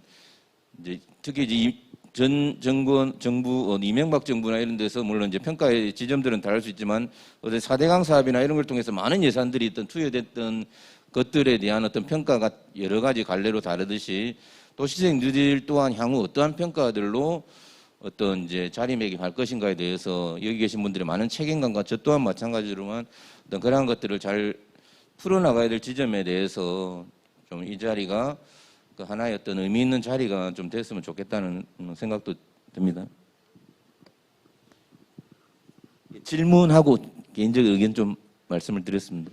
네, 잘 알겠습니다. 그럼 일단 우리 세 분 이야기를 끝까지 듣고 또 질문에 대한 답을 하도록 하겠습니다. 예, 손정미 대표님. 네, 반갑습니다. 저는 아미동에서 이제 도시재생 사업을 만나면서 물론 맨 처음에는 이제 삼복도로 르네상스 사업을 만나서 거점을 이제 운영하게 되었고, 그러면서 도시재생 사업을 만나면서 이제 운영위원회 참여하고, 그래서 주민들의 의견도 많이 반영하고 이러면서 모니터링에도 함께 참여하면서 다양한 일들을 많이 하면서 느낀 점인데, 사실 이제 아까 옆에서 말씀하신 것처럼 삼복도로 위에 있다 보니까 당연히 그 많은 사람들의 이용자는 줄어들 것이고 시내에 있거나 도로에 있으면 이용자가 많았을 텐데 삼복도로 위에 있으니까 삼복도로 사업이다 보니까 이용자가 작았고 대신에 만족도가 높다는 말은 삼복도로에 그런 큰 거점들이 없어요. 그래서 그런 공간이 하나 있다 보니까 저희 마을 같은 경우는 그곳이 정말 커뮤니티 공간으로서 뭐 생일잔치도 하고 주민들의 모임 장소도 하고 이래서 만족도가 되게 높고요. 그래서 저는 삼복도로 사업이 르네상스 사업이 실패다 하는데 전 정말 삼복도로 사업이 너무너무 성공이라고 생각하고 이 사업이 정말 주민들을 위해서 너무 좋았다. 저는 만족도가 크고요. 그리고 아까 말씀하신 그 마지막에 센터장님 말씀처럼 정말 저도 너무 이게 궁금했었어요. 근데 오늘 말씀을 듣고 또 제가 그 집에서 이제 읽어보면서 공감했던 게 뭐냐면 도대체 모니터링 할 때 이게 정말 지속적으로 좀 해야 되는 거 아니가? 왜 모니터링을 한 번 하고 마냐? 이게 너무 궁금했는데 정말 인원이 센터에 작다라는 것도 정말 느꼈고 이거 이제 국토부에서 예산을 좀 더 인원 편성해 줘야 된다는 생각을 너무 강력히 하고 있고요. 근데 마지막에 그 앞으로 도시재생에 그 내비게이션 역할을 하는 게 모니터링이라는 말이 저 완전 100% 공감하고요. 이게 좀 더 모니터링이 지속적으로 되었으면 좋겠다는 생각하고 그리고 그 제가 중간에 느꼈던 게 집수리에 대해서도 동매마을이 참 부럽습니다. 사실은 1300 정도 가구에 1000가구가 이렇게 우리가 관심도를 받고 있고 다 참여 안 해도 우리가 여기에 도시재생 사업에서 우리가 들어간다라는 것만으로도 주민들이 되게 관심도가 클 것 같은데 저희 동네 같은 경우는 사실 집수리가 정말 전문가가 아니라 어떤 업체가 아니라 그 봉사활동으로 배운 분이 수리를 하다 보니까 수리하고 난 뒤에 계속 또 비가 새고 또 잘못되고 해서 그 돈이 결국 전문가한테 들어가는 게 낫지 않나. 그래서 저는 집수리를 한다면 물론 그 금액적인 것도 있겠지만 조금 전문 업체한테 맡기는 게 맞지 않나 이런 생각을 많이 하게 됐습니다. 네, 저는 그 도시재생에 많은 수혜를 본 사람입니다. 네, 감사합니다. 네. 그 앞에 먼저 말씀해 주신 우리 근영 국장님이 계시는 봉산마을은 지금 한참 거점 시설을 지금 공사를 하고 있는 중이시고 아미맘서 같은 경우에는 이미 거점 시설이 오래전에 이제 완공이 돼서 그 거점 시설을 기반으로 다양한 이제 주민 이렇게 활동을 하고 있는 곳인데요. 아까 말씀하신 것처럼 뭐 삼복도로 자체가 어떤 이용률이 낮을 수밖에 없는 거고 그 이제 실제 그 이용을 하면서 하는 활동의 어떤 그 내용이 과연 거점 시설을 기반으로 하고 있는 그 내용들이 얼마나 거점 시설이 아니면 안 되는 어떤 사업들인지 거점 시설이 있기 때문에 어떤 가능한 사업이 어떻게 진행이 됐는지 어떤 그런 어떤 문제를 좀 더 우리가 깊이 들여다봐야 되지 않을까 싶기도 하고 또 말씀하신 그 집수리에 대해서도 아주 구체적으로 이렇게 말씀해 주셨는데 그 이야기도 나중에 우리 김준 센터장님께 현장에서 직접 집수리하면서 발생하는 늘 방수 이야기, 그 누수 이야기 많이 하시는데 그것뿐만 아니고 또 다른 것도 많을 거예요 아마 같이 들어보도록 하겠습니다. 그러면 이어서 우리 그 안지현 사무국장님. 네. 우선은 저도 삼백도로 르네상스 사업이 오재한 선임연구원님이 말씀하신 것처럼 지역의 특색을 삼복도로만의 지역적이고 역사적인 특색을 정말 잘 살린 성공적인 사업이라고 생각하고 그리고 이제 주민들의 조그만 참여가 처음 시작된 것 같아요. 이 부산형 도시재생 사업의 초석이 된 듯한 그런 사업이라고 생각하고 이제 한 가지 저희 이제 도시재생 사업을 하면서 저희가 참 안타깝게 느끼는 게 이 도시재생 뉴딜 사업이나 삼복도로 르네상스 사업이나 사업의 기간이 너무 짧다는 거. 3년, 4년, 5년 안에 과연 이 지역이 변할 수 있는가에 대해서 저희는 항상 성과에 쫓기면서 막 사업을 하다 보니까 좀 더 이게 중장기적으로 뭐 10년 플랜, 20년 플랜에서 단계별로 조금 맞춰서 재생 사업을 해주면 좋겠다. 이런 게 저희가 현장에서 항상 느끼는 점이고요.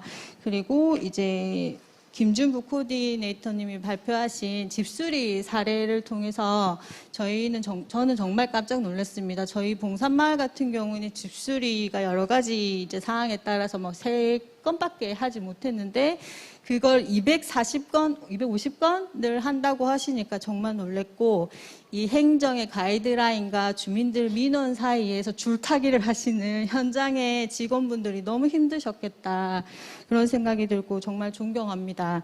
근데 이제 집수리 사업을 또 저희가 하면서 또 저희가 느끼는 게 부산 삼복도로나 이 노후 주거지의 특성이 있습니다.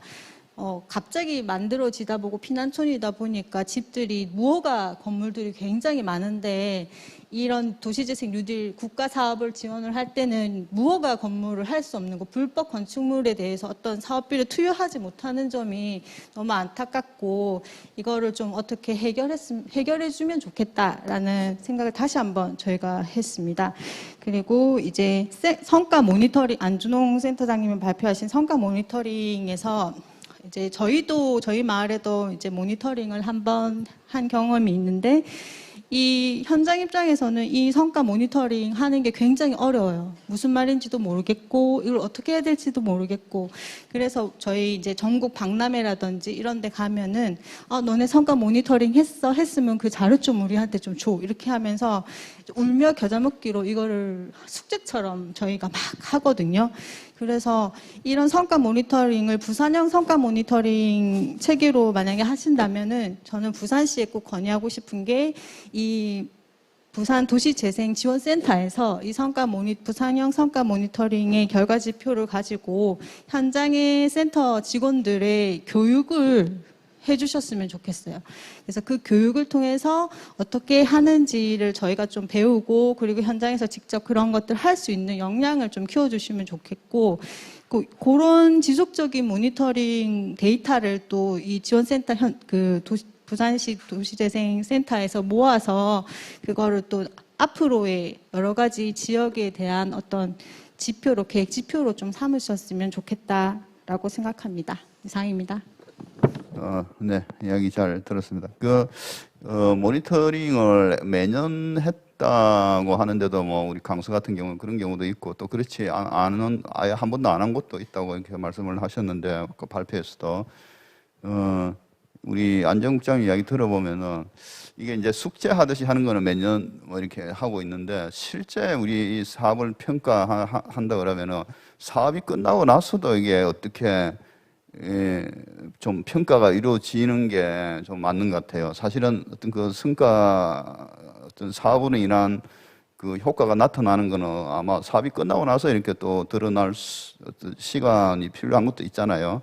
그래서 어떤 그것도 조금 필요하다는 생각이 조금 들었고, 그 다음에 이야기를 들어보니까 평가 지표에 관련해서 물론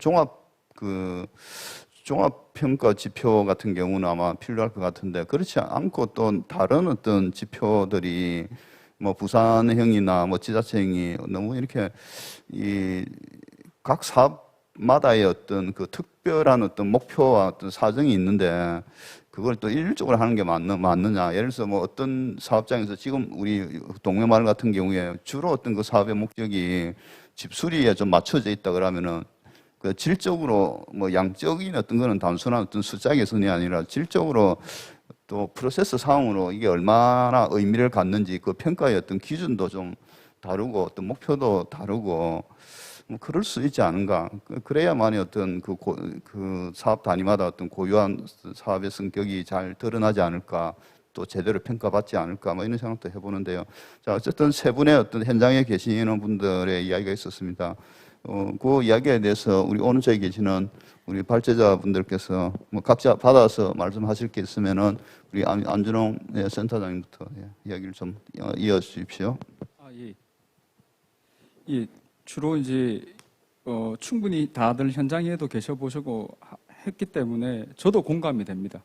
예, 실질적으로 그 현장에서 이 모니터링을 숙제처럼 하고 있죠.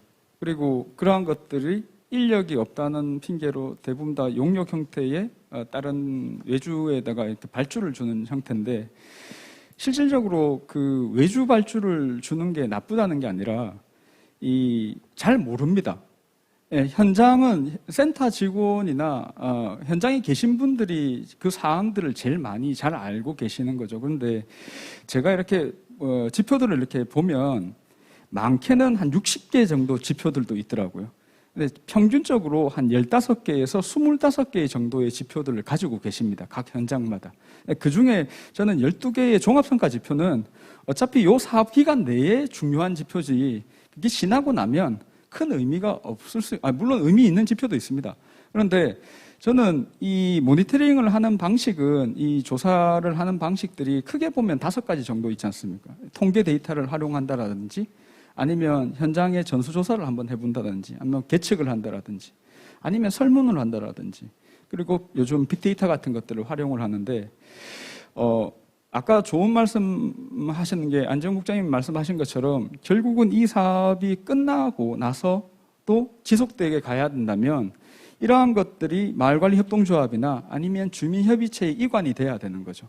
결국은 센터가 존재하는 존립의 목적은 그러한 체계를 잡아주기 위해서 중간 지원 조직이 있는 거기 때문에 그러한 체계만 만들어 놓으면 모니터링에 분석을 하는 것은 크게 어렵지 않습니다.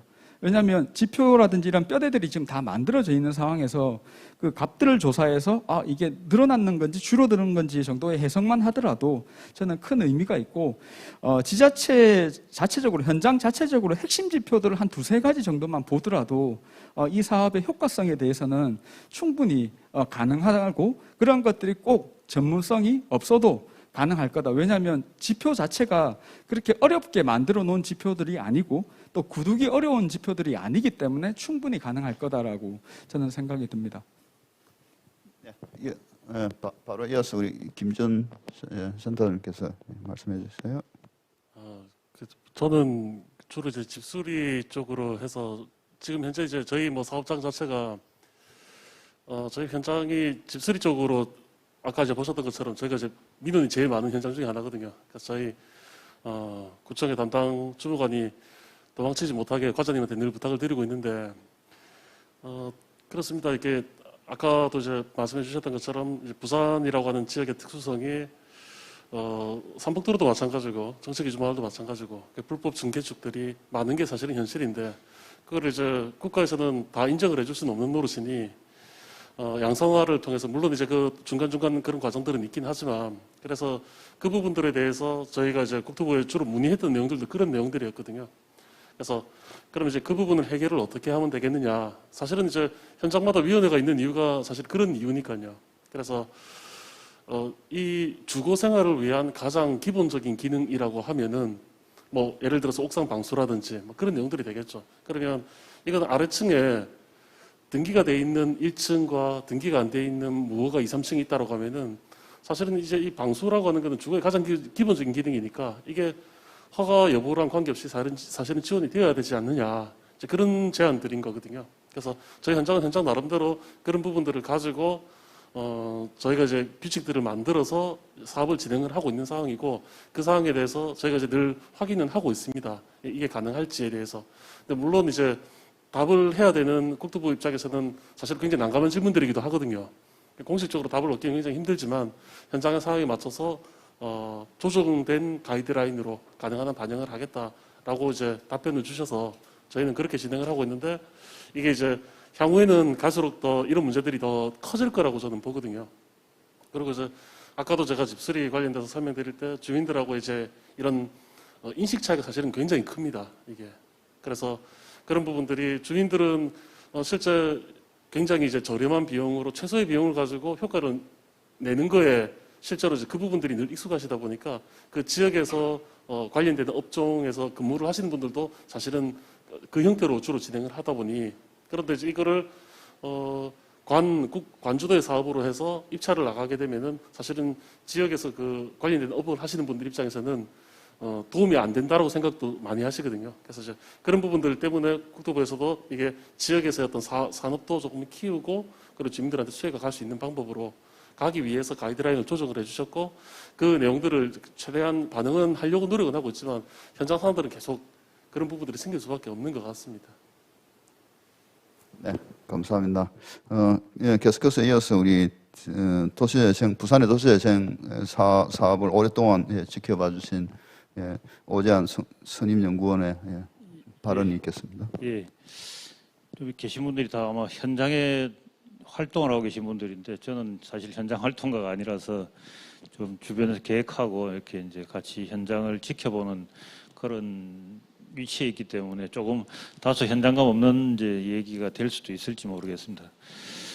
사실 이 사업들이 전체적으로 진행되고 있는 어떤 흐름들을 보면 이게 이제 좀 저소득층 또는 좀 우리 사회적으로 보면은 사회적 약자 계층이 많이 몰려 있는 곳에 이제 주로 도시 재생 사업들이 들어갑니다. 경제 기반형을 제외하면 아마 그렇게 될 것 같고요. 경제 기반형이라는 것도 좀 도심에 있어서 좀 낙후나 좀 쇠퇴되는 어떤 도심지를 재건하기 위해서 만드는 건데 이게 지역 개발 사업하고 연결되어서 이제 진행되는 경우들이 많다 보니까 실질적으로 경제 기반형이라는 것 자체가 경제적인 어떤 효과를 얼마나 낼 수 있을까에 대한 것들은 좀 사실은 좀 더 고민이 좀 필요한 것 같고요. 이 건물도 사실은 경제 기반형 건물로 만들어졌지만 실질적으로 활용되는 부분들이 굉장히 좀 약한 이런 부분들로 있는 것도 마찬가지일 겁니다. 그래서 앞서 이제 거점형 시설들이 어떻게 하면 잘 이루어질 수 있을까라고 하셨는데 사실 현장에서의 그 부침이라는 굉장히 다이나믹하게 움직여 왔다고 저는 보여지거든요. 어느 초기에 만들어질 때 주민들이 원해서 만들어졌던 곳이 좀 지나면 그걸 만들었던 사람들이 어떤 주민 조직에서 자기네들이 어떤 공간으로 전락해버리고 다른 사람 못 오게 되는 어떤 경우들이 발생을 하기도 하고요. 뭐 등등 여러 가지 이제 일들이 이렇게 막 혼재되어서 있다 보니까 이게 어떤 경우에는 잘 되었다가 또 뒤에 운영자가 또 바뀌면 또 잘 되는 경우들이 또 있습니다. 그러니까 이게 어느 한 시점에서 평가하기 상당히 어려운 점이 있는데 이제 봉산마을 같은 경우에는 지금 현재 아마 진행되어 오는 영도의 다양한 여러 사업들과 맞물려서 지금 진행이 되고 있기 때문에 아마도 그에 대한 주민들의 기대나 이런 부분이 좀 클 거란 생각이 듭니다. 그래서 제일 주민들이 할 수 있는 기대감들을 좀 많이 좀 만드시면 좋을 것 같고요. 그리고 어차피 이제 주민들이 와서 뭔가 할 수 있는 것들이 좀 있어야 됩니다. 그래서 그걸 하기 위한 운영비나 이런 부분들을 좀 어떻게 만들어낼 것인가 저는 좀 핵심적 과제가 아닌가 싶다는 생각이 들고요. 저희들이 사실은 이제 이 산불 르네상스 사업 자체가 2019년, 20년 이렇게 마무리되면서 당시에 평가를 하게 됐던 배경은 이제 부산시가 도시재생에 이제 뭐 흔히 말하는 시즌 1이 끝나고 시즌 2로 가야 되지 않겠는가. 그래서 시즌 2의 방향성을 잡기 위한 어떤 형태로 진행을 해보자라고 제안을 받았는데 제가 그때 단호하게 얘기한 게 시즌 2로는 어떻게 가야 될지도 모르는데 현재 정부의 여러 가지 방향하고 맞춰봤을 때는 좀 어려움이 있을 거다. 그래서 그런 표현은 쓰지 말았으면 좋겠다 해서 뒤에 과제명에서도 시즌2라는 단어를 뺐습니다. 근데 아재 내용은 대략 뭐 시즌2의 방향성이라는 표현을 쓰기는 썼습니다. 근데 지금 제일 고민들이 뭐냐 하면 이게 이제 도시 계획이나 도시 재생을 하시는 분들의 어떤 형태가 아니라 여러 가지 다양한 형태의 도시 재생 사업들이 있습니다. 지금 문화도시 사업 같은 문화부에서 하고 있는 문화도시 사업 같은 경우에도 진행이 되고 있고 행안부에서는 지속적으로 마을을 재생시킬 마을 만들기 사업 형태의 어떤 사업들을 계속 진행을 하고 있거든요. 소프트한 사업으로요. 그래서 지난번 제가 이제 문화부 쪽 회의를 갔을 때 문화도시 사업을 하시는 분들이 첫 번째 질문이 그 오신 분 중에 한 분이 이제 도시계획 쪽에서 이게 뉴딜 사업을 계속 하고 계시는 분이라 향후 정부의 과제가 어떻게 바뀔 것 같습니까? 변화될 것 같습니까? 이랬더니 답을 잘 못 하시더라고요. 뭔가 변화는 있을 것 같습니다. 차기 정권이 이제 오면 이 사업에 대한 뉴딜의 사업에 대한 기존의 사업적 방향성들이 또 바뀔 수도 있다라는 얘기를 하는데 실질적으로 여기에 대한 어떤 이제 지역에 대한 좀 대비도 좀 필요할 것 같고요. 뭐 실질적으로 지금 이루어지고 있는 여러 가지 부산의 어떤 노후주택에 대한 문제들도 보면 지금 현재 공동주택이 한 70몇 프로 정도가 20년 이상 된 노후 공동주택들인데 이게 이제 특히 아파트들이죠. 이거는 그래서 지금 단독주택도 문제가 되고 있고 이제 아파트들도 굉장히 크게 문제가 되고 있는 형태라 아마 지금 시의 건축과에서 용역을 제가 하고 있는 걸로 알고 있습니다. 그래서 이런 부분들은 계획적인 어떤 차원에서 할 수 있는 여러 가지 이제 방법들인데 실질적으로 사실 주거지라고 하는 것 자체가 저희들도 이걸 진행하면서 가장 어려웠던 부분들은 주민들은 포기한 상태에서 받아들이는 어떤 수긍의 자세들이 있었다는 거죠. 근데 지금 보시면 시장의 상황들이 그렇게 녹록하게 이렇게 움직이는 상황들이 아닙니다. 그러니까 소규모 단위의 어떤 필지를 대상으로 해서 재개발도 이루어질 수 있고 여러 가지 지금 개발 붐들이 같이 움직이고 있는 속에 주민들이 기존의 재생 사업들을 그대로 유지하고자 하시는 분들이 점점 줄어들 수도 있습니다. 최근에 뭐 스타상 옹골 마을입니까? 대표적으로 지금 기존 사업들을 모든 걸 다 이제 그 가장 대표적으로 성공 사례라고 얘기했던 지역이었거든요. 쓰레기 치우는 것부터 시작해서 지역이 변화되고 변화 속에서 그 노력하셨던 그 여러분들의 어떤 모습들 제가 같이 활동도 하고 지켜봤던 지역임에도 불구하고 지금 최근에 재개발을 해달라고 하는 주민 요청이 있단 말입니다. 그럼 이게 이제 기존에 했던 재생 사업은 다 이제 사라질 수밖에 없는 상황이 될 수도 있다는 거죠. 그래서 이게 우리가 이제 흔히 이야기하는 이걸 어떻게 할 수 있는 좀 처방전이 없다 그러면 이게 굉장히 큰 문제가 될 수밖에 없지 않느냐. 그리고 조금 마지막으로 제가 한 말씀 더 드리면 제일 지금 제가 이제 삼복도로 연해상 사업을 하고 난 이후에 이건 보고서에 담고 하는 얘기는 아니어서 저희들이 뺐는데 제일 미안한 것이 지금 삼복도로 계신 분들이 기존의 삼복도로 지역을 주거를 재생하고 변화시킨다고 했을 때 지금 그 고도 제한 형태로 잡혀 있는 이 제한 구역을 잡아 있었는데 이게 제가 도시계획위원회에서 가서도 몇 번을 얘기를 한 게 삼복도로의 어떤 기초적 정신이 무너지기 때문에 이것은 지켜야 된다고 했었는데 사실상 앞쪽에서 일어나는 북한 재개발 이후에 뒤쪽 일부 지역이 오히려 그 삼복도로를 제한했던 지역을 넘어서서 지금 건축 허가가 나서 올라가고 있다 보니까 오히려 삼복도 지역에 계신 분들은 그 경관마저도 이제 사라져버리는 이런 결과들이 나타나기 때문에 더 이상 저도 어떨 때는 만나면 사적으로는 그렇게 얘기합니다. 이걸 그때 풀었어야 되는 게 아닌가 하는 생각도 해보거든요. 그러니까 이런 게 이제 계획의 어떤 현속성과 그것을 비껴가는 또 다른 계획들이 어떻게 조화롭게 가야 될 것인가 하는 것들을 저는 좀 고민을 할 필요가 있고 우리 재생시연센터에서는 오히려 이런 부분들에 대한 어떤 좀 도시 지역 개발 사업과 도시 재생 사업들의 어떤 그 일어나고 있는 현장의 어떤 유기적인 어떤 형태들을 같이 좀 고려를 해서 계획에 반영시킬 수 있는 부분들이 분명히 필요하고, 그게 제약적 요건이든 아니면 제재적 요건이든 규제든 어떻게 해서든 지켜야 될 부분이 있다 그러면 강하게 그것을 좀 지켜줘야 가장 큰 기관으로서의 어떤 역할들을 할 수 있지 않는가 생각을 해봅니다. 그래서 재생센터뿐만이 아니라 그래서 좀 더 우리가 개발 계획의 어떤 그 또 일부 필요하겠지만 그것을 또 어떻게 이제 주변 지역으로까지 확대돼서 갈 수 있을까? 그래서 저희들이 처음 꿈꿨었던 것은 주거지 재생을 먼저 하고, 주거지 재생과 연결되어 있는 상업지 재생을 하고, 그다음에 저희들이 공업지 재생이라는 어떤 세 가지 어떤 지역적 단위를 구분하고 했었는데, 주거지 재생을 하다 보니까 중간에 상업지와 주거지가 연결될 수 있는 것들을 못했고요. 또 이것을 또 연결할 수 있는 공업지와 주거지와 어떤 관계들을 그걸 형성하지 못했기 때문에 새로운 형태의 좀 권역적 계획들을 통해서 좀 가야 되지 않느냐, 뭐 이런 생각들도 저는 해봅니다. 예, 이상입니다. 네. 네, 고맙습니다.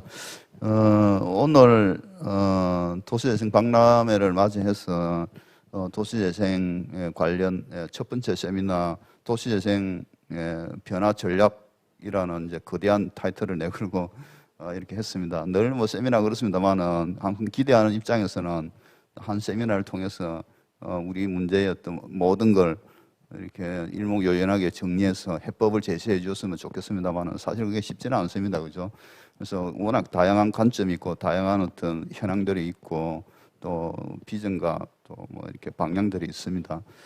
그럼에도 불구하고 오늘 이 자리는 우리 또 전체적으로 도시재생의 어떤 그 정책 입안에 이렇게 또 이 도움이 될 만한 뭐 이렇게 부산 연구원도 있었고 또 현장에서 저희들이 실무적으로 이렇게 계획을 짜고 하는 또 현장 전문 또 업체를 대신해서 또 나오신 분도 계시고 또 주민 또 중간 조직 또 어떤 그 마을 거점을 대표하는 분 또 학교에 계시는 분 이런 분들이 모여서 조금씩 이렇게 각자의 관점에서 이야기를 좀 나눴습니다. 뭐 그래서 저희들이 분명한 어떤 이 도시재생 어떤 변화의 어떤 미래 전략을 명쾌하게 제시했다고 볼 수는 없겠지만은 그는 또 뭐 단편적으로 아마 전달이 됐을 것 같은데 또 향후에도 우리 광역 뭐 센터에서 뭐 이와 또 유사한